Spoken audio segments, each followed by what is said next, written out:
이제 우리 함께 하나님의 말씀 보시겠습니다. 오늘 우리에게 주신 하나님의 말씀은 신약 성경 누가복음입니다. 누가복음 제17장 보면 11절에서 제19절까지 말씀을 함께 보시겠습니다. 누가복음 17장 11절에서 19절까지 말씀, 제가 가지고 있는 성경책에는 신약 성경 제124페이지에 있습니다.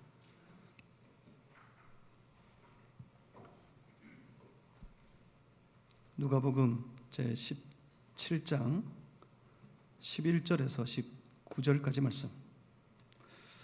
오늘 맥주 감사 주일의 예배에 감사의 마음으로 함께 예배드리는 우리 무리에게 허락하신 살아계신 하나님의 말씀입니다. 우리 한 절씩 저와 여러분이 나누어서 교독하겠습니다. 제가 먼저 읽습니다. 예수께서 예루살렘으로 가실 때에 사마리아와 갈릴리 사이로 지나가시다가 한 마을에 들어가시니 나병 환자 10명이 예수를 만나 멀리 서서 소리를 높여 이르되 예수 선생님이여 우리를 불쌍히 여기소서 하거늘 보시고 이르시되 가서 제사장들에게 너희 몸을 보이라 하셨더니 그들이 가다가 깨끗함을 받은지라. 그 중에 한 사람이 자기가 나은 것을 보고 큰 소리로 하나님께 영광을 돌리며 돌아와 예수의 발 아래에 엎드리어 감사하니 그는 사마리아 사람이라. 예수께서 대답하여 이르시되 10사람이 다 깨끗함을 받지 아니하였느냐 그 9은 어디 있느냐. 이 이방인 외에는 하나님께 영광을 돌리러 돌아온 자가 없느냐 하시고 그에게 이르시되 일어나 가라 내 믿음이 너를 구원하였느니라 하시더라. 아멘. 제가 잠시 기도하고 함께 말씀을 받겠습니다. 살아계신 하나님, 오늘도 감사하는 주의 백성들의 드리는 이 예배 가운데 말씀으로 찾아오시고 우리 가운데 주님의 말씀을 나타내시고 주님의 뜻을 우리 가운데 선포하시니 감사합니다. 깨닫게 하옵소서. 우리의 심령이 열려서 주님의 마음을 깨닫게 하시고 주님의 선하신 의도를 밝히 하라. 우리의 모든 삶이 주님을 쫓아가는 신실한 믿음의 삶이 다 되도록 역사해 주옵소서. 예수 그리스도 이름으로 기도하옵나이다. 아멘. 오늘은 맥주 감사주일입니다. 또 찾아온 감사의 절기입니다. 여러분 감사하십니까? 여러분 무엇이 감사하십니까? 맥주 감사절은 1년을 딱 반으로 잘라서 반을 하나님 앞에 감사하는 것이 아닙니다. 이 반 감사하고 반 떼어놨다가 나중에 나머지 반은 뒤에 감사하고 이런 게 아닙니다. 맥주 감사절은 이제 농사를 시작하고 1년에 이 주님 부어주실 그 소출로 먹고 살 것을 기대하면서 농사를 땀 흘려 열심히 짓는데 그 지은 농사 그것이 있어야 살아갈 수 있어요. 그것을 주셔야 살 수 있어요. 특히 이 이스라엘 백성들에게는 더 그랬어요. 가나안 땅 들어오기까지 농사를 지어본 적이 없어요. 이 사람들이 광야를 지낼 때 농사를 못 지어봤어요. 그래서 농사를 짓기 시작했어요. 얼마나 간절했겠습니까? 이 농사가 열매를 거두어 소출이 있어야 우리가 살 텐데 심령으로 농사를 지었어요. 그런데 드디어 첫 열매를 거두었어요. 첫 번째 수확을 여러 농사 중에 첫 번째 수확을 거두게 됐어요. 그 첫 번째 수확을 가지고 하나님 앞에 가는 겁니다. 그리고 이게 우리 신앙의 연속과 같아요. 이 추수감사, 그건 모든 수확을 다 마치고 주신 모든 수확의 열매를 가지고 하나님 앞에 감사로 나아가는 겁니다. 그러니까 수확의 처음부터 마지막까지 무슨 말입니까? 내게 주신 모든 것들이 다 주님의 은혜입니다. 내가 거두어드린 모든 것들이 주님 주신 것입니다 하는 감사의 마음으로 감사하여 나아가는 절기, 이게 감사절입니다. 맥주 감사절의 의미가 거기 있습니다. 오늘도 우리는 늘 연중으로 찾아오는 이 감사의 절기를 또다시 맞이합니다. 여러분 어떤 마음이십니까? 더 이상 농사를 짓지 않는 이 시대의 사람들에게 지금의 이 감사의 절기는 어떤 의미일까? 아주 깊은 고민과 의문이 있습니다. 여러분 어떻습니까? 우리 감사는 하나님 앞에 드릴 감사는 하나님이 과연 기쁨으로 받으실 진정한 진짜의 감사입니까? 그렇지 않으면 늘 당연히 찾아오는 그래서 어쩌면 조금 부담스러운 평소의 주일과는 좀 달리 더 부담스러운 그런 절기입니까? 우리가 주께 드리는 감사, 그 감사가 진정한 감사, 진짜 감사가 되려면 이 감사의 절기에 나아가는 우리의 마음속에 갖추고 있어야 될 가장 기본적인 전제가 하나 있습니다. 이 마음이 있어야 우리의 감사가 하나님 앞에 진짜가 될 수 있습니다. 그게 뭡니까? 그건 내가 받아 지금 가진 모든 것, 그리고 내가 지금 누리며 살아가는 그 모든 것들이 과연 주님께서 나에게 베풀어 주신 은혜인 줄을 아는 마음, 주께서 내게 주신 은혜인 줄을 아는 마음, 그 마음이 있어야 하나님 앞에, 우리 주님 앞에 진짜 감사를 드릴 수 있습니다. 무슨 말입니까? 당연하면 감사하지 않습니다. 감사의 외형을 갖추어 나아가더라도 내가 가진 것, 내게 주어 누리게 하시는 모든 것들이 그냥 마땅하고 당연하다고 여겨지면 주님 앞에 그 마음은 감사하지 않습니다. 그리고 또 내가 가진 것, 내가 누리는 것, 이것이 참 귀하고 크고 아름다운 것인데 그것이 주님이 아니라 세상에 다른 어떤 귀한 사람이 내게, 아니면 세상에 있는 어떤 것들이 내게 준 것이라고, 그래서 세상으로부터 내게 주어진 것이라고 여기고 있다면 그 감사는 엉뚱한 대로 흘러갈 겁니다.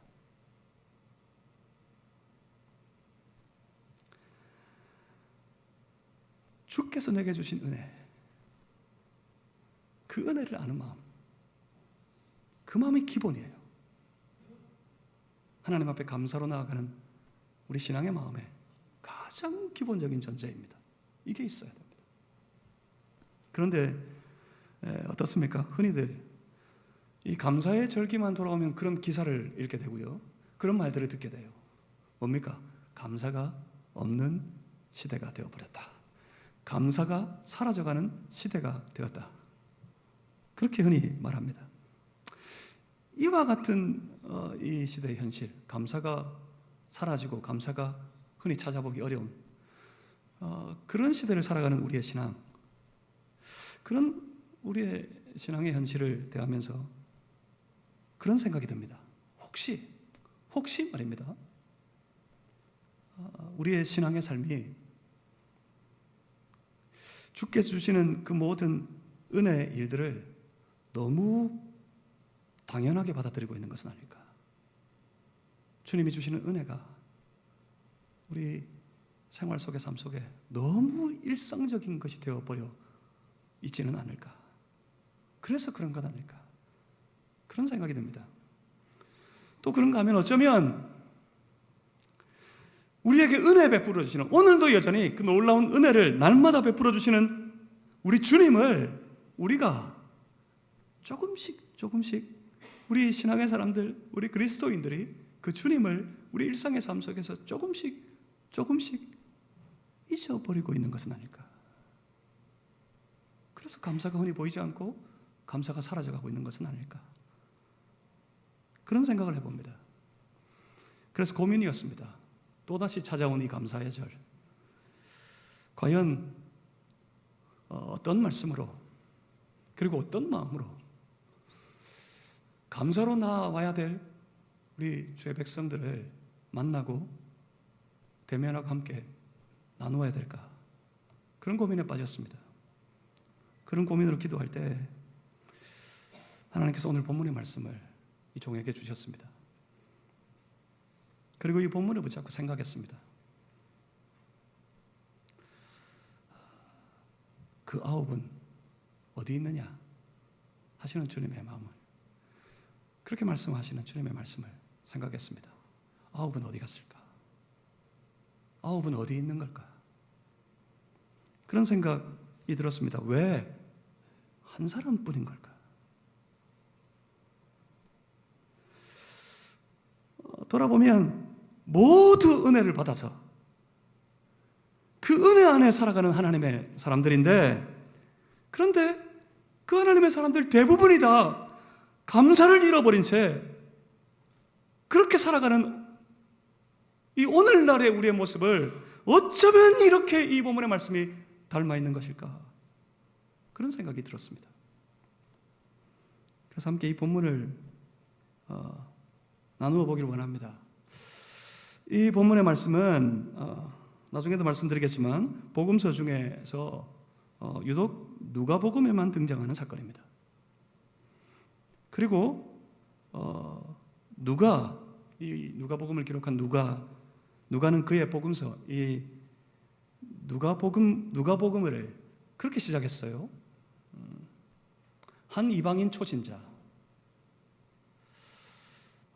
누가복음 1장 3절 이하에 보시면 그 초신자의 이름이 데오빌로였습니다. 조금은 권세가 있는 사람이었던 것 같아요. 그를 누가복음에서 누가는 가카라 부르고 있습니다. 데오빌로 가카에게. 한 이방인 그 초신자에게 주 예수 그리스도에 대한 그 신앙의 확신을 가르치기 위해 기록한 복음서가 바로 누가복음입니다. 그래서 이제 누가복음은 저 이방인과 특히 사마리아인들에게 아주 호의적인 마음을 가지고 있습니다. 그리고 또 누가복음에서 나타나는 아주 흥미로운 특징 중에 하나는 누가복음 9장 이후에 누가복음 9장에서부터 19장에 이르기까지 자그마치 한 10장이 해당돼요. 누가복음의 거의 상당한 부분이 여기에 해당됩니다. 누가복음 9장에서부터 19장에 이르기까지 누가는 예수님께서 십자가를 지시기 위해 예루살렘으로 들어가시기까지의 과정들, 예루살렘으로 나아가시는 그 과정들을 자세히 설명하고 있습니다. 예루살렘으로 가시는 것은 예수님께서 예루살렘의 사역, 예수님의 공생의 사역의 절정을 향해 나아가는 길입니다. 예수님의 공생의 사역의 절정이 어디입니까? 예수님 예루살렘 가셔서 뭐 하십니까? 예수님 예루살렘 들어가시면 저 온 이스라엘 백성들 위에 군림하여 마침내 왕이 되시고 온 백성들을 친히 그 권력으로 다스리시고 통치하시는 그런 소망을 가지고 가시는 길이 아닙니다. 만약 그렇다면, 그것을 기대했다면 지금 흥분해 있겠죠. 예루살렘 가는 길이. 그런데 예수님의 상태는 정반대예요. 예수님 왜 예루살렘 가십니까? 예루살렘에 들어가셔서 십자가 지시려고. 예수님의 사역의 절정인 십자가를 향해 나아가는 길입니다. 그 과정의 길을, 마지막 십자가의 장면을 자세히 묘사하는 것이 아니라 그 예루살렘까지 가는 그 길을 자그마치 9장에서부터 19장에 이르기까지 아주 긴 장면을 통해 자세하게 누가는 묘사하고 있습니다. 그러니까 우리는 오늘 본문을 읽을 때 예루살렘으로 가시는 예수님을 생각해야 됩니다. 다시 말하면 저 십자가를 향하여 가시는 예수님의 마음을 생각해야만 합니다. 십자가를 향해 가시는 예수님께서 저들을 어떻게 보셨겠는지, 십자가를 향해 가시는 예수님께서 오늘 우리를 어떻게 보시는지, 우리에게 무엇을 원하시는지를 본문을 통해 우리는 발견할 수 있어야 되겠습니다. 9장 이후에 긴 여정이었습니다. 오늘 본문이 누가복음 17장이니까 9장 이후에 긴 시간이 소요되었습니다. 누가복음을 기록하는 중에. 그래서 혹시 사람들이 잊어버릴까 봐 누가는 다시 여기서 다시 한번 아주 친절하게 그리고 분명하게 그 데오빌로를 그리고 이 말씀을 읽는 우리를 상기시켜 주려고 합니다. 본문 11절 보십시오. 어떻게 시작합니까? 11절은 예수께서 예루살렘으로 가실 때라고 시작하고 있습니다. 그러니까 지금 우리 예수님은 예루살렘으로 가고 계십니다. 이걸 잊어버리면 안 됩니다, 여러분. 우리 주님의 마음은 지금 저 예루살렘에서 지실 십자가를 향하여 있다는 사실을 잊어버리면 안 됩니다. 그 마음으로 저들을 보시니까 그 예수님의 마음이 얼마나 절절하셨겠습니까?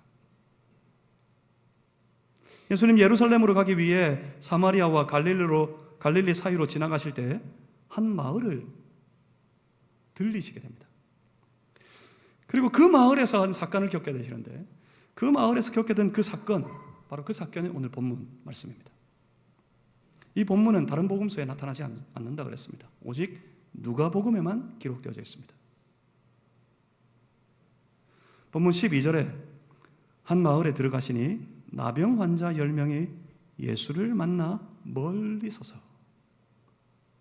그러니까 예수님이 지금 만나는 사람들이 어떤 사람들입니까? 예수님께 나아오는 10명의 나병 환자들, 그 나병 환자들을 예수님께서 지금 만나십니다. 나병이 어떤 병입니까? 특히 당시의 사람들에게 이 나병은 어떤 질병으로 받아들여졌는지 여러 번 나누었던 터라 여러분 이제 익히 잘 아실 수 있을 거라고 생각합니다. 그 병은 그냥 단순한 질병이 아니라 죄로 인해 얻은 질병이라고 여겨졌습니다.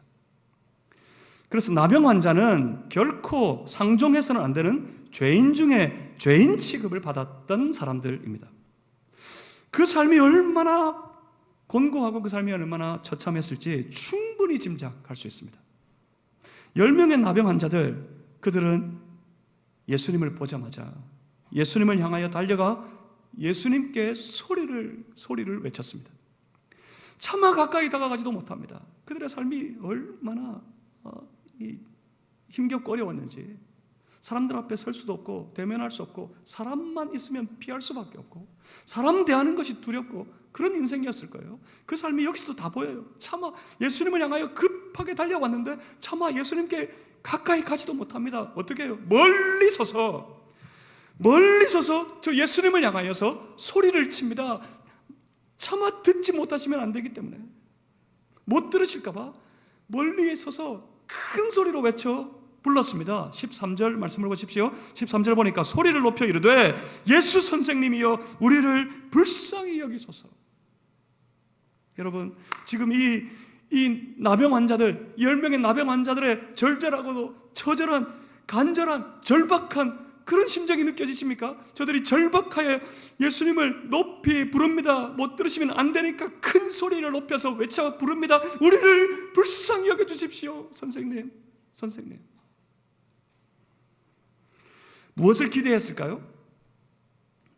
처참한 자신들의 생활에서 벗어날 수 있는 유일한 기회, 마지막 기회로서 저들은 예수님을 불렀습니다. 낫기를 바라는 마음으로 소리를 높여 외쳤습니다. 예수를 부르면 이 문제를 해결할 수 있을 것이라는 가장 기본적인, 가장 최소한의 믿음이 그들에게 있었다는 말입니다. 아마 그들은 예수님께서 행하신 그 표적에 관한 놀라운 소식을 들었을 겁니다. 그리고 그들은 예수님께서 선포하시는 삶의 소망에 대한 그 놀라운 말씀에 대하여서 분명히 들었을 겁니다. 그리고 그들은 믿었습니다. 믿고 싶었습니다. 아무런 방법이 없고 도무지 벗어날 수 없는 고통의 인생이었지만 예수님이라면 무슨 방법이 있지 않을까? 예수님께 가면 어떤 방법이 있겠지 하는 믿음이 그들에게 생겼습니다.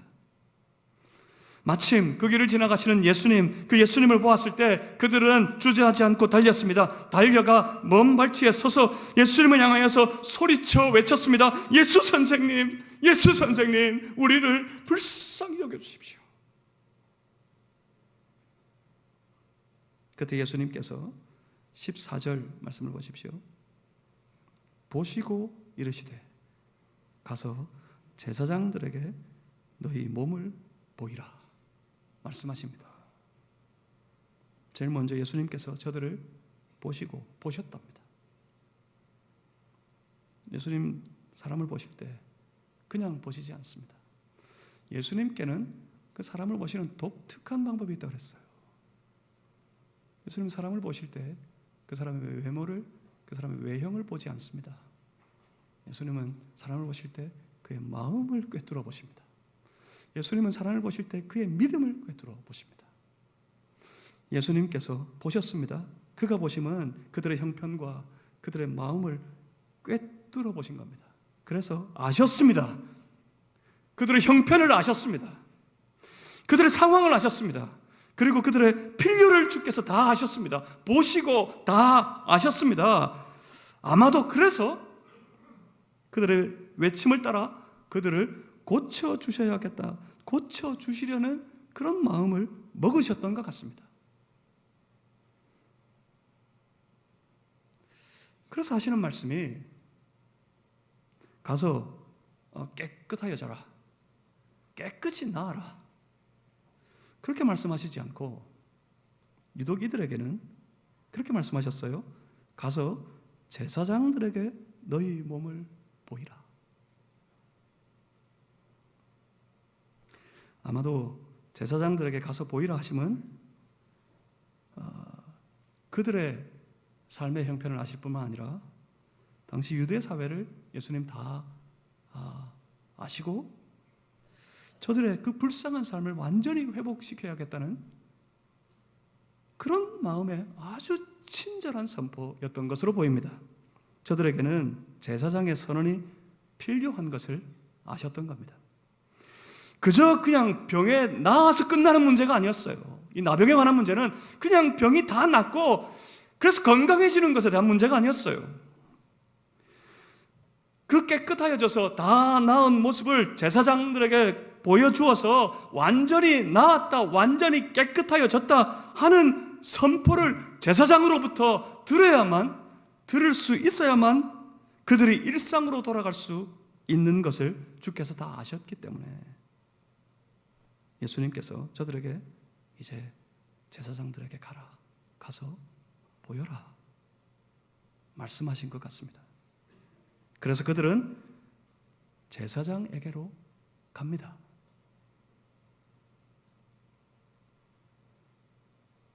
여러분, 이것도 사소한 일이 아닙니다. 보십시오. 이들에게는 가장 초보적인 믿음이 있어요. 가장 기초적인 믿음이 있어요. 이들이 예수님의 십자가를 아직 보지 않았습니다. 저들이 예수님의 부활을 아직 목격하지 않았습니다. 저들은 아직 성령님의 오심을, 성령의 충만하심을 경험하지 못했습니다. 이들에게 가진 믿음은 가장 기초적인 기본적인 믿음이에요. 주님께 가면 주님이 고쳐주시겠지 하는 믿음. 그런데 보십시오. 그 가장 기본적인 믿음이라도 있으니까, 그 최소한 믿음이라도 있으면 그 믿음은 그 사람을 움직입니다. 그 믿음이 있어서 예수님께 갔어요. 예수님께서 말씀하십니다. 제사장에 가서 보여라 하신 주님의 말씀을 믿었기 때문에 저들은 제사장에게로 갑니다. 최소한의 믿음은 그 믿음으로 믿는 그 사람을 움직이게 합니다. 반응하게 합니다. 주의 십자가를 목격하고 주의 부활하심도 목격하고 성령의 충만함도 받고 다시 오실 약속의 그날들 기다리며 살아간다 하는 오늘날의 성도들, 오늘날의 우리 그리스도인들, 그래서 그들의 삶에 날마다 주의 말씀이 선포되어지고 이 완성된 계시의 말씀, 이 성경의 말씀을 날마다 읽으면서 주의 말씀을 날마다 들으면서 날마다 묵상하며 살아가는 우리의 삶이지만, 주님께서 말씀하심에도 불구하고 어떤 반응도 보이지 않고 어떤 모습으로도 나아가지 아니하고 꿈쩍달싹도 하지 않는 우리의 오늘날 신앙의 모습과는 완전히 틀리게, 그들은 이 최소한의 믿음을 가지고 제사장에 가서 보여라 하신 주의 말씀을 믿고 제사장에게로 갔습니다. 그런데 어떻습니까? 놀랍습니다. 그 가장 기본적인 믿음, 그 최소한의 믿음이라도 그 믿음으로 나아가고 그 믿음으로 반응하고 그 믿음으로 움직이면 그 믿음의 반응, 그 믿음의 움직임에는 놀라운 역사가 나타난다는 사실을 우리는 오늘 본문을 통해 목격하게 됩니다. 어떻게 해요? 14절 끝을 보십시오. 어떻게 됩니까? 가다가 깨끗함을 받은지라. 여러분 이걸 믿으실 수 있기를 바랍니다. 그 작은 믿음이라도 믿음으로 반응하면 역사가 나타나는 줄 분명히 믿고 신앙의 삶을 사는 성도들 되시기를 주님의 이름으로 축복합니다. 주님 앞에 나아가 외치는 믿음의 소리에는 역사를 나타냅니다. 역사를 만들어냅니다. 믿으시기를 바랍니다. 우리는 우리의 삶의 길목, 우리 인생의 길목에서 우리를 찾아오시는 예수님을 만납니다.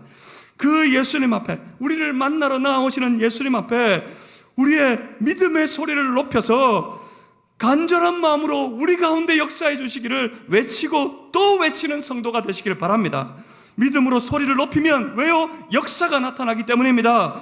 믿고 외치는 우리의 기도의 삶에는 역사가 나타납니다. 여러분 이걸 분명히 믿으시는 성도가 되시길 바랍니다. 믿고 뭐 할까요? 믿고 외쳐야죠. 믿고 기도해야죠. 왜 기도 안 합니까?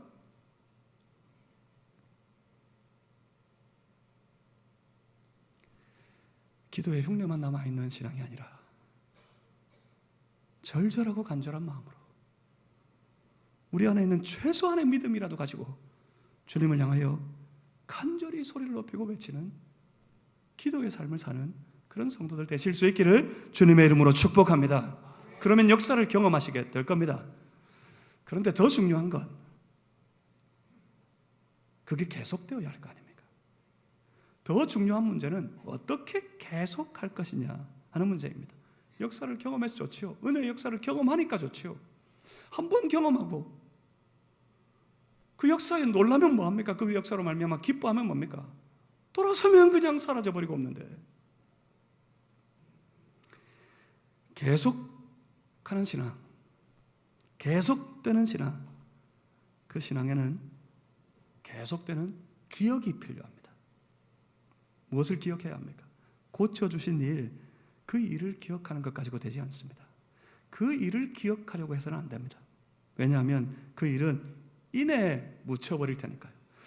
인해의 일상이 되어버리고요. 그래서 인해에 당연한 것이 되고요.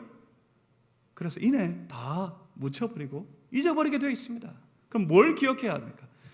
그래요. 우리의 신앙의 기억은 반드시 그 역사를 베푸시는, 그 은혜를 베푸시는 예수님께 있어야 됩니다. 뭘 기억해야 된다고요? 은혜 주시는 예수님을 기억해야 된다는 말입니다.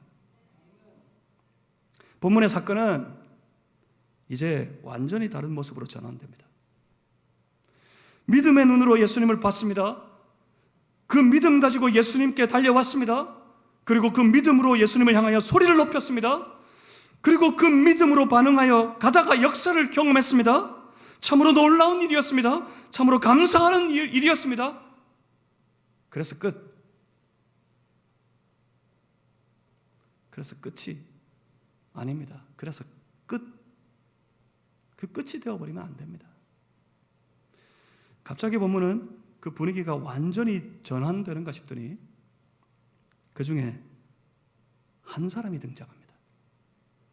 한 사람만 등장합니다. 그가 그 나은 것으로 인하여 15절 말씀을 보십시오. 그 중에 한 사람이 자기가 나은 것을 보고 큰 소리로 하나님께 영광을 돌렸다 합니다. 큰 소리로 하나님께 영광을 돌리는 것. 하나님이 하셨습니다. 하나님 감사합니다. 이게 뭐죠? 큰 소리 높여 외쳐 하나님께 영광을 돌리는 것, 이걸 딱 한 단어로 뭐라고 부르면 좋을까요? 다른 거 생각나시는 말이 있으십니까? 이게 뭘까요? 큰 소리 외쳐 내게 베푸신 놀라운 은혜의 역사를 경험하고 자기가 다 나은 것을 보고는 이 놀라운 은혜를 경험하고는 큰 소리 외쳐 하나님께 영광을 돌립니다. 이걸 딱 한마디로 뭐라고 부르면 좋겠습니까? 두 글자. 뭐라 그럴까요? 이게 찬송입니다. 오늘 교회 들어오셔서 찬송하셨습니다. 여러분, 그게 여러분 마음에, 여러분 삶에 베풀어 주신 은혜에 대한 그 놀라운 감격으로 하나님 앞에 큰 소리 외쳐 올려드리는 영광이었습니까?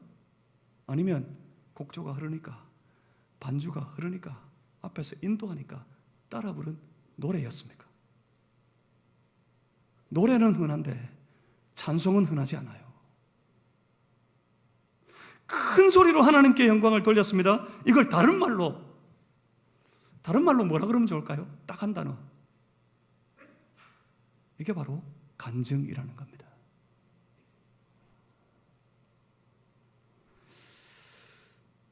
이와 같은 찬양, 이와 같은 간증, 사실은 흔하지 않습니다. 하나님의 은혜의 역사를 경험하고 나면 그것이, 그 은혜의 역사가 반드시 하나님의 은혜인 줄 알게 될 때 그 삶은 찬송으로, 그 삶은 간증으로 이어지게 되어 있습니다. 다 그럴 것 같은데, 다 그래야 될 것 같은데, 실상은 그 은혜 받은 대부분의 사람들, 그들이 역사를 경험하면 사실은 그들은 그저 그 기쁨에 취해 버립니다. 기쁨에 취하여서 이내 하나님을 잊어버립니다. 주께서 역사하신 그 놀라운 역사를 잊어버립니다. 그래서 몇 사람만 찬송 부릅니다. 몇 사람을 통하여서만 간증이 나타납니다. 그런데 중요한 것, 그가 찬송하는 것보다, 그가 간증하는 것보다 더 중요한 건 바로 예수님께서 그 찬송하는 사람, 그 간증하는 사람을 주목하고 계시다는 사실이 중요합니다. 그 사람이, 이 사람만이 찬송하면서 예수님께로 돌아왔습니다. 그가 예수님께 돌아와서 어떻게 합니까? 무엇을 합니까? 16절 말씀을 보시면 예수의 발 아래 엎드려 감사했습니다. 그 발 아래 엎드려 예수님께 감사합니다. 누가는 유독 그 사람이 사마리아인임을 강조하고 있습니다. 16절에 예수의 발 아래 엎드려 감사하니 그는 사마리아 사람이라.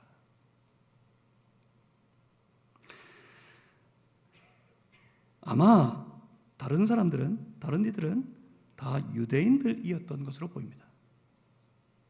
예수님께서도 18절에 이렇게 말씀합니다. 이 이방인 외에는 하나님께 영광을 돌리러 돌아온 자가 없느냐?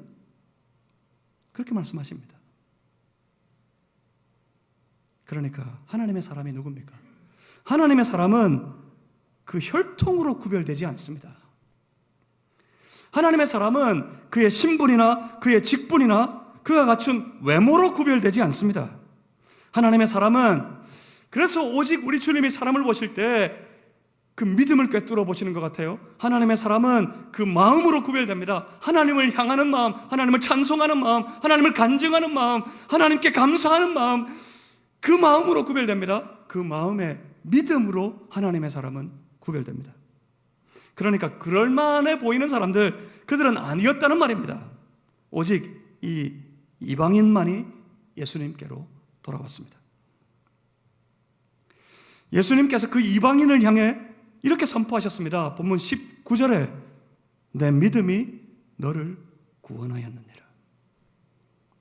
유일하게 감사하는 이 사람에게 주님께서는 놀랍게도 지금 구원을 선포하고 계십니다.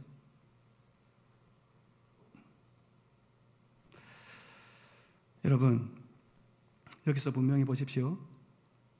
신앙은 우리에게 주어진 현상을 주목하는 것이 아닙니다. 신앙은 우리에게 되어진 일들을 주목하는 것이 아닙니다. 그 일로 기뻐하고, 그 일로 불평하고, 그 일로 때로 감사하고, 그 일로 때로 원망하고, 그럴 만한 그 일을 주목하는 것, 그게 신앙이 아닙니다. 그럼 신앙은 뭡니까? 신앙은 그 일을 내게 베푸시는 예수님을 주목하는 것이 신앙입니다.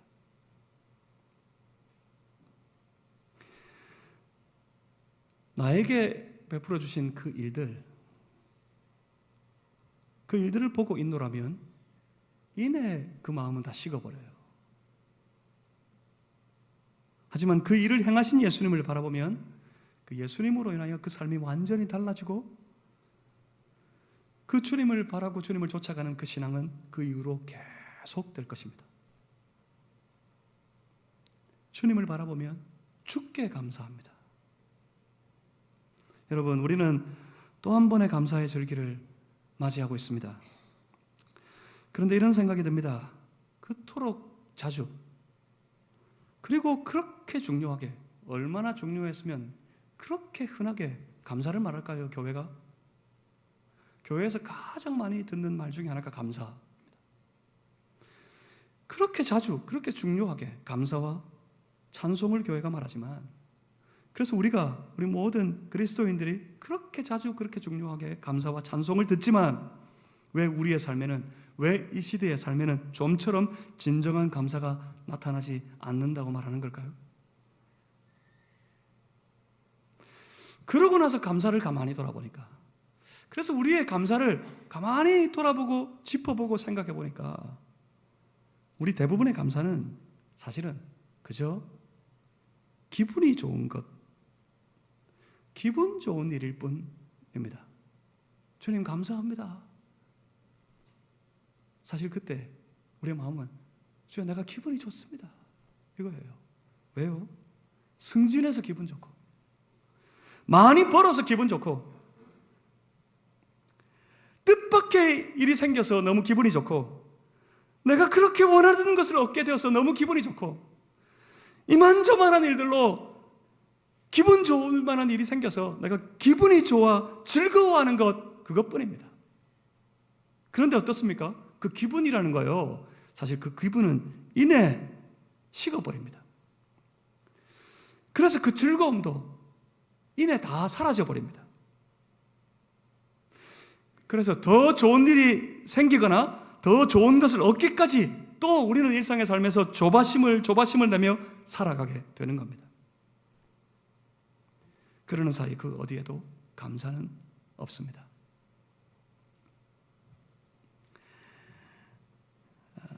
그래서인지 오늘 본문에서 우리 주님이 제게 이런 생각을 주셨습니다.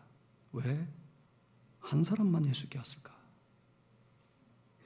왜 다른 사람들은 우리 주님께, 우리 예수님께 감사하지 않았을까?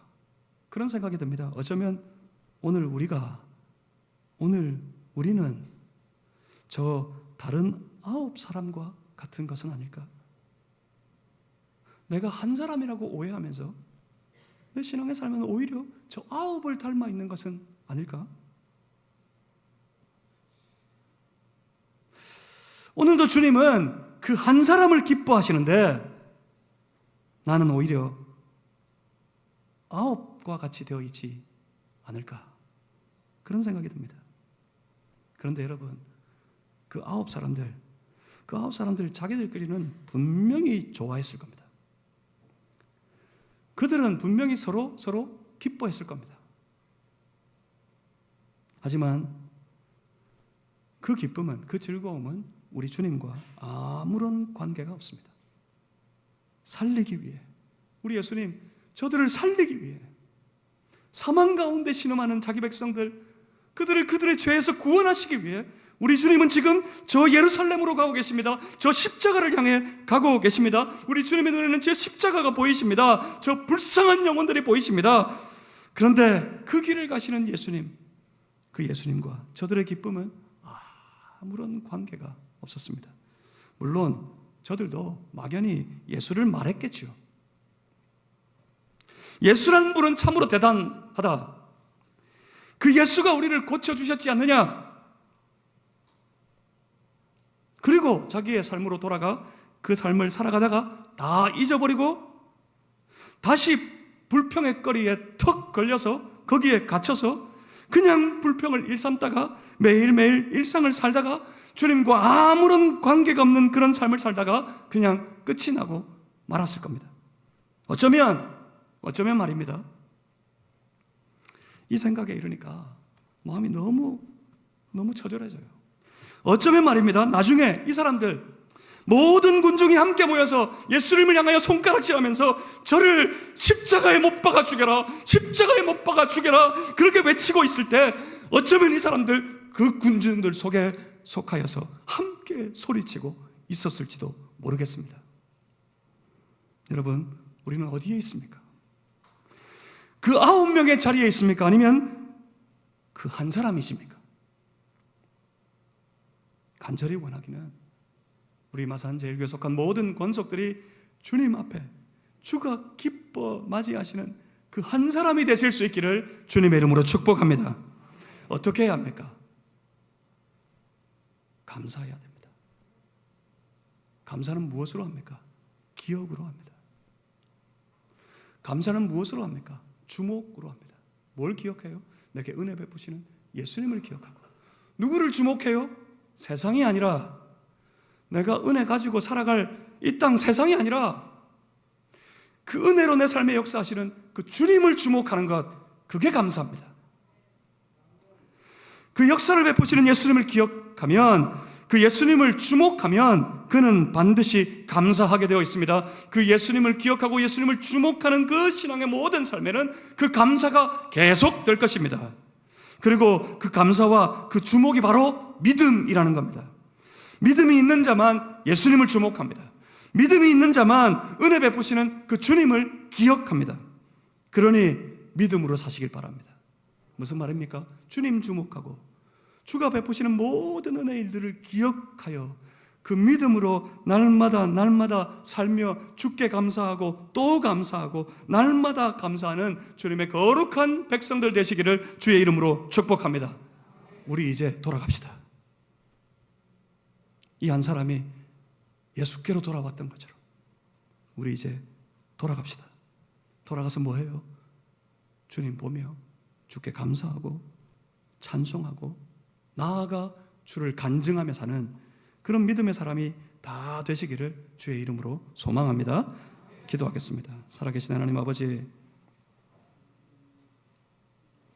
우리를 받아주시옵소서. 믿음으로 주께 나아가 주님을 바라고 주님을 주목하고 날마다 주님을 기억하며 주님 베푸신 은혜의 놀라운 역사들로 말미암아 늘 주께 감사하며 그렇게 믿음으로 신앙으로 살아가는 우리를 기억하여 주시옵소서. 주여, 주의 백성들을 기뻐하여 주시옵소서. 오늘도 감사하는 주의 백성들을 기뻐하셔서 우리 하나님 저들의 삶에 놀라운 은혜들로 충만할 수 있도록 역사해 주시옵소서. 또 한 주간 주님을 주목하여 살겠습니다. 주님을 기억하고 살겠습니다. 주님 찬송하며 살겠습니다. 주께 감사하며 살겠습니다. 우리를 도와주십시오. 예수 그리스도 이름으로 기도하옵나이다.